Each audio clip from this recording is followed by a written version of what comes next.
जय हिंद। आज के इस वीडियो में हम बात करने वाले एमपी बोर्ड में 10वीं और 12वीं की कॉपी चेक कैसे होती है, आखिरकार सरकार टीचरों को कैसे परमिशन देती है। आज के इस वीडियो में हम आपको इसकी फुल प्रोसेस बताने वाले हैं। बच्चों के नंबर कहां कट जाते हैं, कहां नंबर मिल जाते हैं, आखिरकार नंबर देने का प्रोसेस क्या रहता है, कॉपी चेक कैसे होती है, आज के इस वीडियो में हम चर्चा करने वाले हैं। साथ ही साथ जब आप अपने एग्जाम सेंटर में कॉपी लिख रहे थे वो जमा कर दिया, और जब आपका भी रिजल्ट आएगा, रिजल्ट कब आएगा वो नेक्स्ट वीडियो में बता देंगे। इसके बीच की प्रोसेस क्या रहती है, सर नंबर ये देते कैसे हैं, ये आज के इस वीडियो में हम चर्चा करने वाले। और जो आपके मन में भैया डाउट है वो तो हम क्लियर करेंगे। जैसे आपके सबसे पहला डाउट पता क्या है कि सर हमने अपने शब्दों में सर बना के लिखा है, सर हमें क्या उसके नंबर मिलेंगे, सर हमने अपने बहुत मेहनत से लिखा है, क्या सर हमें उसके नंबर मिलेंगे, वो डाउट क्लियर करेंगे। क्या सर हमने थोड़ा अशुद्धि लिख दी, हमारी राइटिंग खराब है, क्या सर हमारे उसके नंबर तो नहीं कट जाएंगे। सर कॉपी क्या कठिन चेक होती है कि सरल चेक होती है। सर कौन से टीचर कॉपी चेक करते हैं, कैसे करते हैं, उनकी सर माइंड की जो थॉट प्रोसेस रहती है वो कैसे रहती है, कैसे क्या करते हैं, आज के इस वीडियो में चर्चा करने वाले हैं। और मास्टर किस काम का अगर आपके मन के डाउट को क्लियर ना कर पाए, इसलिए मैं कह रहा हूँ वीडियो को ध्यान से देखना। अगर एक एक डाउट क्लियर ना कर दिए तो फिर कहना आप, ठीक है। तो चलिए आज की इस वीडियो को शुरू करते हैं और आपको सिखाते हैं, फुल प्रोसेस बताने वाले हैं कि एमपी बोर्ड में कॉपी चेक कैसे होते हैं। सुनिए, आपका फर्स्ट राउंड हो चुका है, ठीक है। मैं क्या कह रहा हूं कि आपका फर्स्ट राउंड हो चुका है, कॉपी चेक होने का बहुत तेजी से चल रहा है, ठीक है। अब थोड़ा डिले पड़ रहा है क्योंकि अभी 5वीं और 8वीं की परीक्षाएं शुरू होने वाली हैं और 9वीं 11वीं की आपकी शुरू होने वाली हैं, तो कॉपी चेक होने की प्रोसेस थोड़ा डिले होगा और आपका जो रिजल्ट है वो भी डिले होगा। तो रिजल्ट कब आएगा वो नेक्स्ट वीडियो में चर्चा करेंगे, इस टॉपिक की ये बात नहीं है। तो फर्स्ट राउंड हो चुका है, तो आपकी कॉपी चेक होना स्टार्ट हो गई है। सबसे पहले एक क्वेश्चन आता है आपके मन में, सर कौन से टीचर हमारी कॉपी चेक करते हैं। तो मैं आपको बता दूं, आपका जो है गवर्नमेंट टीचर भी कॉपी चेक करता है और प्राइवेट टीचर भी आपकी कॉपी चेक करता है। तो ये आप न सोचना कि केवल गवर्नमेंट टीचर कॉपी चेक करते हैं, दोनों करते हैं। और गवर्नमेंट ने एक लिमिट बनाई रखी है। लिमिट क्या है देखो आप ध्यान से, एक लिमिट रहती है कि देखो आप एक मास्टर एक दिन में 45 कॉपी चेक कर पाएगा। कितनी कॉपी? 45। और उसको एक कॉपी के 14 से 15 रुपए दिए जाते हैं, ठीक है। तो ऐसा नहीं है कि अगर कोई मास्टर प्राइवेट वाला है वो जाए एक दिन में 100 कॉपी चेक कर दे, और 100 कॉपी चेक कर रहा है और एक कॉपी के 15 रुपए मिल रहे हैं तो उसको भाई 1500 का फायदा हो जाए, तो ऐसा नहीं होता है, ठीक है। 45 ही चेक कर सकता है वो, तो एक लिमिट पैसा ही मिलता है। क्यों ऐसा क्यों हो रहा है? अगर सोचो कि एक दिन में 100 कॉपी कोई मास्टर चेक कर रहा है तो भाई वो जल्दी जल्दी करेगा, उल्टी सीधी चेक कर देगा, तो बच्चों का नुकसान होगा। तो ये गवर्नमेंट ने बहुत अच्छा काम किया है, तो इसके लिए आप ताली बजा सकते हैं, है ना। तो आप बच गए, नहीं तो ऐसे तो भाई कॉपी आपकी 10 दिन में चेक हो जाती है, सब एक लिमिट रहती है। तो गवर्नमेंट और प्राइवेट टीचर दोनों चेक करते हैं। और साथ ही साथ हम आपके मन में एक और डाउट है कि सर ये हमारे स्कूल में ही क्या चेक हो जाती हैं, क्या हमारे डिस्ट्रिक्ट में ही चेक हो जाती हैं? तो नहीं, आपके डिस्ट्रिक्ट की कॉपी दूसरे डिस्ट्रिक्ट में कॉपी चेक होने जाती है। तो ये आप अपने मन से भ्रम निकाल दीजिए, और दूसरे डिस्ट्रिक्ट की अपने डिस्ट्रिक्ट यानी आपके डिस्ट्रिक्ट में आएगी कॉपी चेक होने के लिए। तो ये आपके डाउट क्लियर हो गया होगा, ठीक है। अब आपका दूसरा डाउट जो बहुत इंपॉर्टेंट है, सब्जेक्ट वाइज। ये मेरे कहने का मतलब क्या है, आप अभी यहाँ पे समझ जाएंगे। देखिए मेरे कहने का मतलब है, जैसे आपकी मैथ की कॉपी चेक हो रही है, किसकी? मैथ की। एक कोई टीचर है, जैसे मान लो गवर्नमेंट टीचर है और वो कॉपी चेक कर रहा है, ठीक है। तो जो गवर्नमेंट टीचर है ना, तो वो केवल मैथ का टीचर होगा, ना कि वो साइंस का। तो मैथ वाली जो कॉपी है वो मैथ वाला मास्टर ही कॉपी चेक करेगा। सब्जेक्ट वाइज आपकी जो है कॉपी चेक होती है। ऐसे नहीं कोई सोशल साइंस वाला मास्टर है और वो आपकी मैथ की कॉपी चेक करे, तो ऐसा नहीं होता है। इसलिए आप इससे निश्चिंत रहिए, सब्जेक्ट वाइज आपकी कॉपी चेक होती है, बहुत अच्छी तरीके से कॉपी चेक होती है। तो यहां पर आप देख पा रहे होंगे कि अगला पॉइंट है आंसर की। आंसर की का मतलब क्या होता है वो आप यहां पे पहले ध्यान से समझिए। जैसे कोई सब्जेक्ट है, क्या है? सब्जेक्ट है, मान लो मैथ है, कोई भी सब्जेक्ट है, तो उसकी आंसर की दी जाती है गवर्नमेंट के द्वारा हर एक टीचर को। जैसे आपके अभी 4 सेट आते हैं 10वीं वालों के, ऐसे ही 12वीं का रहता है। तो हर एक सेट का आंसर की दिया जाता है गवर्नमेंट टीचर या प्राइवेट टीचर जो कॉपी चेक करता है। तो ऐसा नहीं है कि कोई भी मास्टर अपने मन से कॉपी चेक करता है, लेकिन हाँ सब्जेक्ट वाइज हर एक मास्टर रहता है जो कॉपी चेक करता है, उसको आपके जो पेपर में आया है, जो उसके आपने आंसर लिखे उसको पहले से पता है, लेकिन एक आंसर की दी जाती है कि कहीं मिस्टेक ना हो जाए मास्टर से, या कई आंसर ऐसे रहते हैं जो मास्टर को भी पता नहीं रहते हैं, तो गवर्नमेंट द्वारा आंसर की दी जाती है कोई भी मिस्टेक ना हो आपकी कॉपी चेक होने में। तो गवर्नमेंट आपके प्रति बहुत ज्यादा सतर्क रहती है, तो ऐसा नहीं कि सब खराब चीज रहती है, बहुत अच्छी तरीके से आपकी कॉपी चेक होती है। तो आंसर की आपको दी जाती है, और आंसर की काय दी जाती है आपको थोड़ा समय की बात बताएंगे, यानी इसी वीडियो में बताएंगे, थोड़ा आपको इंतजार करना पड़ेगा।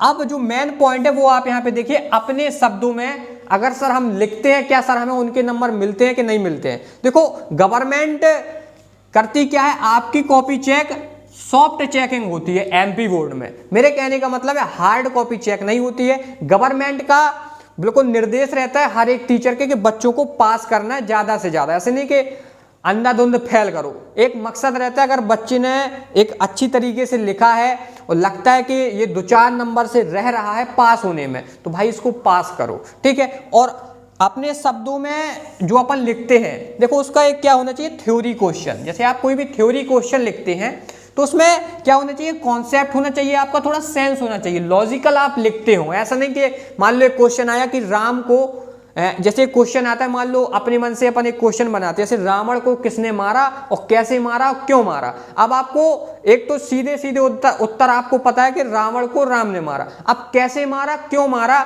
ये आपको पता है, लेकिन आपको एक सीक्वेंस में याद नहीं है, कट टू कट और बिल्कुल कॉन्सेप्ट से याद नहीं है, तो आप थोड़ा मोड़ा बना के लिख के आते हैं, अपने शब्दों में लिख के आते हैं, तो उसके नंबर मिलते हैं। क्यों? क्योंकि जो आपने लिखा है वो सही है, और जो कॉपी चेक कर रहा है उसको भी पता है, तो वो नंबर देता है। ऐसे नहीं कि पॉइंट टू पॉइंट ही लिखने से आपको नंबर मिलते हैं। हाँ, आप कई बच्चे ऐसे होते हैं कि जैसे कोई क्वेश्चन पूछा, अब वो क्वेश्चन में जो पूछा गया है वो आधे पन्ने में उसने लिख दिया। अब लिखने के बाद क्या होता है कि एक बच्चा ने लिख दिया पॉइंट टू पॉइंट कॉन्सेप्ट के साथ, और दूसरा बच्चा क्या होता है उसको भी पता, लेकिन वो अपने शब्दों में लिखता है 1 से 1.5 पन्ने में। तो कई बार क्या होता है कि आधे पन्ने वाले बच्चों को पूरा नंबर दे देता है मास्टर, और जो 1 से 1.5 पन्ने में लिखता है उसको क्या पता, जैसे 4 नंबर का तो क्या पता उसको 3 ही मिले, 2 ही मिले। तो आप अगर आपको पॉइंट टू पॉइंट याद है तो आप ऐसे ही लिखिए, अगर आपको पॉइंट टू पॉइंट याद नहीं तो आप बना के भी लिखेंगे, तो ऐसा नहीं है कि हर बार आपके नंबर पूरे ही काटे जाएंगे, आपको पूरे नंबर भी वो दे सकते हैं अगर आपका कॉन्सेप्ट पूरा लॉजिकल आपने बातें लिखी हुई हैं। तो जब आप बना के लिखते हैं तो उससे रिलेटेबल लिखिए, ऐसे नहीं कि आपसे पूछा कुछ गया और आप लिख कुछ रहे, आपसे पूछा गया आप लिख रहे बा, तो ऐसे आंसर में जो आप लिखते हैं उसके नंबर नहीं मिलते हैं। आपको जो पूछा गया उसके बारे में लिखिए। हाँ, आपके शब्द ऊपर नीचे हो सकते हैं, आपके पॉइंट ऊपर नीचे हो सकते हैं, आपका थोड़ा लॉजिक ना जा सकता है, लेकिन इतना भी लॉजिक के दूर ना ले जाइए कि उससे क्वेश्चन से रिलेटेड ही ना कर पाए वो जो टीचर कॉपी चेक करता है। और हर बार ऐसा नहीं होता है कि हर बार वो आंसर की से ही देख के आपकी कॉपी चेक करता है जो गवर्नमेंट उसको उत्तर देता है, क्योंकि जो आपके जो मास्टर कॉपी चेक करता है ना,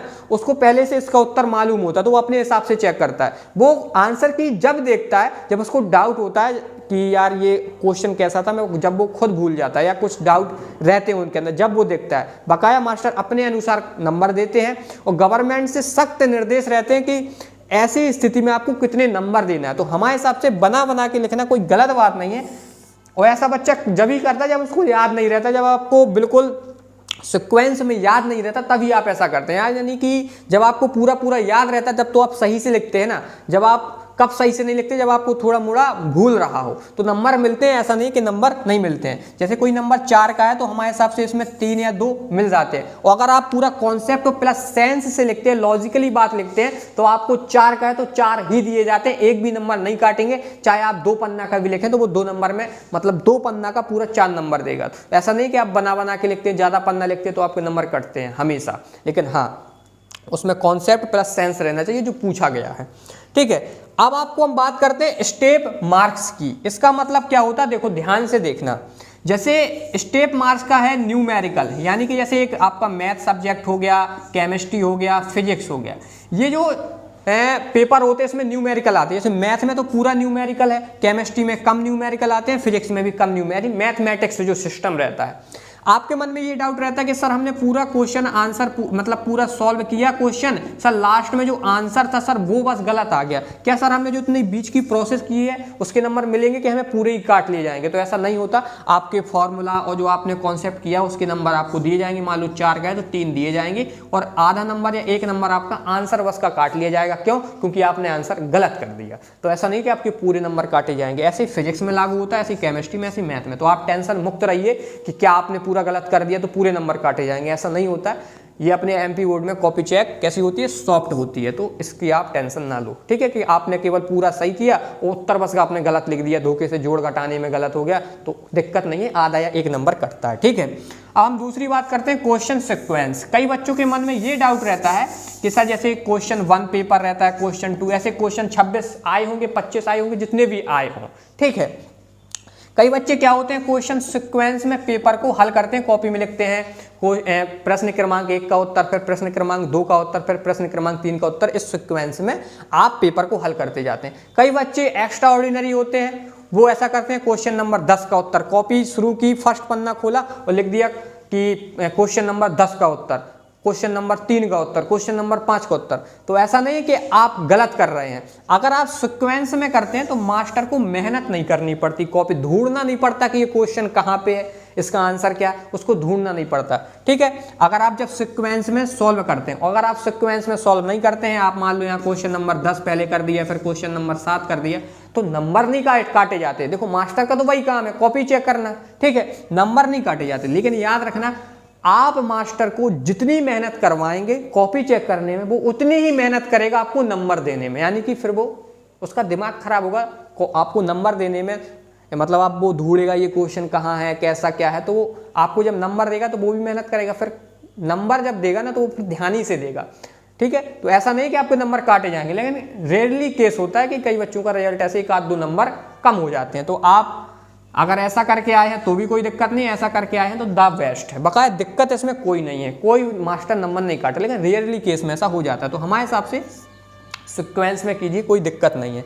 अब एक मन में डाउट है कि सर हमने क्या किया है, देखो क्या किया कई बच्चों ने, जैसे एक क्वेश्चन आता, मान लो क्वेश्चन नंबर 2 है, ये क्वेश्चन नंबर 2 में पूछा गया कि रावण को किसने मारा, और इसका अथवा में दिया गया, यानी और में दिया गया कि मान लो कृष्ण का मतलब कि कृष्ण की माता का नाम क्या था, ठीक है। तो कई बच्चे क्या करते हैं, इन दोनों को करके आ जाते हैं, वो सोचते हैं कि कोई एक सही होगा तो एक के तो नंबर मिल जाएंगे, तो ऐसा नहीं होता।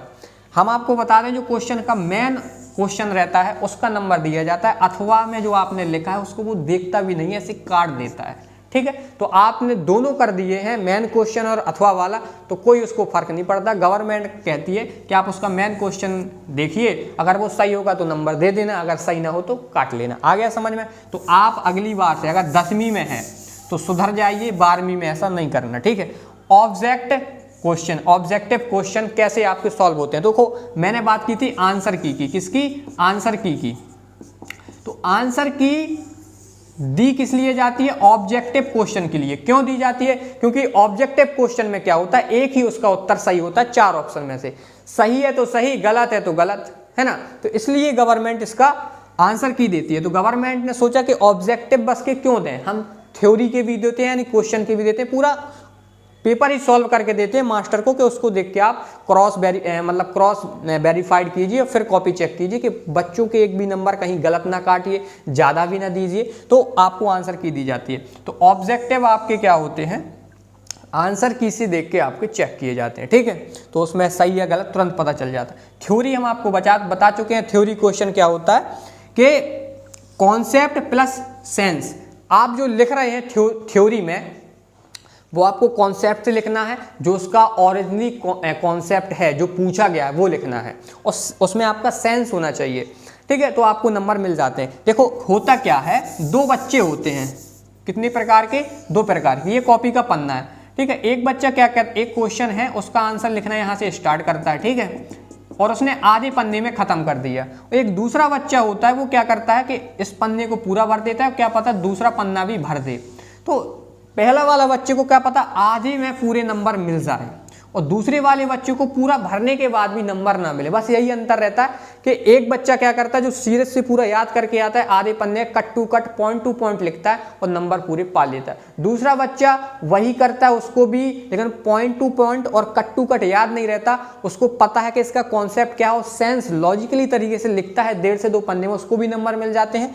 और जो आधे पन्ने में लिखता है उसको भी नंबर मिल जाते हैं। दोनों बराबर, जैसे मान लो 4 का है तो दोनों को 4 ही मिलेंगे। लेकिन एक तीसरा बच्चा होता है कि वो भी 1.5-2 पन्ने भरता है, लेकिन लॉजिकली और उसका कॉन्सेप्ट उसको पता नहीं है, कुछ भी अपनी मनगढ़ंत कहानी बना के लिखता है, तो उसको नंबर नहीं मिलते, याद रखना।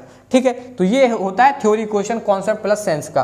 और देखो स्पेलिंग और ग्रामर, हम आपको बता दें हिंदी और आपका इंग्लिश सब्जेक्ट छोड़कर सब में स्पेलिंग और ग्रामर की आपको माफ है, एक भी नंबर नहीं काटे जाते। लेकिन अगर आप हिंदी और इंग्लिश का पेपर देते हैं और आपको अगर आप स्पेलिंग, ठीक है, स्पेलिंग और हिंदी शब्द में आप गलत मतलब अशुद्धि करते हैं तो आपके नंबर काटे जाते हैं, 100% काटे जाते हैं, 0.5 नंबर काटे जाते हैं पर स्पेलिंग और पर आपकी अशुद्धि में। ठीक है, तो इसलिए आप सतर्क रहिए, इसलिए आपके कम नंबर हो जाते हैं। कई बच्चे कहते हैं सर हमने हिंदी 100 नंबर का किया, सर हमारे 80 नंबर आए, सर हमारे 90 नंबर आए। तो इसी कारण ऐसे इंग्लिश में होता है, आप स्पेलिंग गलत करते हैं, आपको लगता है हम पूरे 100 नंबर का पेपर करके आते हैं और जब आपका रिजल्ट आता है तो क्या पता 80, 85, 90 नंबर आते हैं। तो यही अंतर रहता है, इसलिए आप इसमें आपके नंबर कटते हैं, ऑब्वियसली बात है। और नंबर कैसे मिलते हैं, 2, 3, 4 क्वेश्चन, जैसे कोई नंबर 2 नंबर का रहता है, कोई क्वेश्चन कोई 3 का, कोई 4 का, वो आपका अलग सीक्वेंस रहता है, वो आपके ब्लूप्रिंट में पता चल जाता है। उसी हिसाब से मास्टर कॉपी चेक करता है। मान लो वो 3 नंबर वाला क्वेश्चन चेक कर रहा है मास्टर, तो उसको लगेगा उसको कि इसमें 2 देना है, इसमें 3 देना है, कि 1 देना है, कि 0.5 देना है या बिल्कुल भी नहीं देना है। वो कॉपी चेक का मतलब कहलाता है कि वो मास्टर के क्या सोच रहा है उस वक्त, जो आपने लिखा है वो आपके लिखने के ऊपर निर्भर करता है कि वो नंबर कितने देगा। ठीक है, ये कॉपी चेक होने की प्रोसेस है। जब आपकी ये सब प्रोसेस निपट जाती है, आपकी कॉपी चेक हो जाती है। कॉपी चेक होने के बाद होता क्या है, आपको वो कॉपी चेक होने के बाद आपकी सीट बनती है। जैसे मान लो आपका नाम जो भी होगा, आपका नाम तो वहाँ पता नहीं चलता, आपका एक रोल नंबर रहता है, रोल नंबर लिखेगा, फिर एक सीट बनेगी कि मैथ में, साइंस में, सोशल साइंस में, हिंदी में, इंग्लिश में, संस्कृत में इतने नंबर आए, फिजिक्स केमिस्ट्री में इतने आए, एक सीट बनती है। सीट बनने के बाद हर एक बच्चे की सीट बन जाएगी। फिर सीट बनने के बाद फिर ऑनलाइन पोर्टल MP बोर्ड में चढ़ाया जाएगा। जब MP बोर्ड में चढ़ जाएगा फिर उसको अपडेट कर दिया जाता है MP बोर्ड के पोर्टल में। जब अपडेट हो जाता है, पूरा डाटा चढ़ जाता है, फिर आपको एक डेट और समय दी जाती है गवर्नमेंट के द्वारा कि आपके इस तारीख को रिजल्ट आएगा। ठीक है, हर एक तरीका बिल्कुल सिक्वेंस से होता है। जैसे आपके जब आप एग्जाम सेंटर में जब आप पेपर अपना जमा करते हैं तो वहाँ पर जब रोल नंबर से सर लोग जमा करते हैं और आप एक रूम में रखते हैं, एक लॉकर में, बिल्कुल सिक्वेयर रहता है, वहाँ का भी एक हेड होता है। ऐसे जब कॉपी चेक जहाँ पे होती है वहाँ पर भी एक हेड होता है। ठीक है, तो पूरा एक गवर्नमेंट के अंतर्गत होता है और पूरा एक एक निगरानी में होता है। आपको कुछ भी यहाँ पे ऐसा नहीं कि आप कोई ये मान लो जान पहचान का है तो आप कोई भी एक टीचर से कह दो कि हमारा रोल नंबर आए और आप इसमें नंबर बढ़ा लेना, पास कर देना, तो ऐसा नहीं होता है। आपके रोल नंबर में मैं आपको बता दूं, जो आपका रोल नंबर होता है इसमें बार कोड चिपका दिया जाता है। कुछ पता नहीं चलता कि ये कॉपी कहाँ से आई, किसकी है, इसका रोल नंबर क्या है। जो मास्टर कॉपी चेक करता है केवल उसको आपके क्वेश्चन आंसर ही दिखते हैं, आपकी कोई जानकारी पता नहीं चलती जो मास्टर कॉपी चेक करता है। तो ये आप दिमाग से निकाल दीजिए कि हम सेटिंग वेटिंग बनवा के हम कॉपी निकलवा लेंगे, अपनी चेक करवा लेंगे, नंबर बढ़वा लेंगे, ऐसा कुछ नहीं होता। ठीक है, तो आप कॉपी चेक होने की प्रोसेस समझ चुके होंगे। तो आप क्या कर सकते हैं, चैनल को सब्सक्राइब कर सकते हैं, हम आपको जेन्युइन न्यूज़ देंगे। तो मिलते हैं नेक्स्ट वीडियो में। जय हिंद।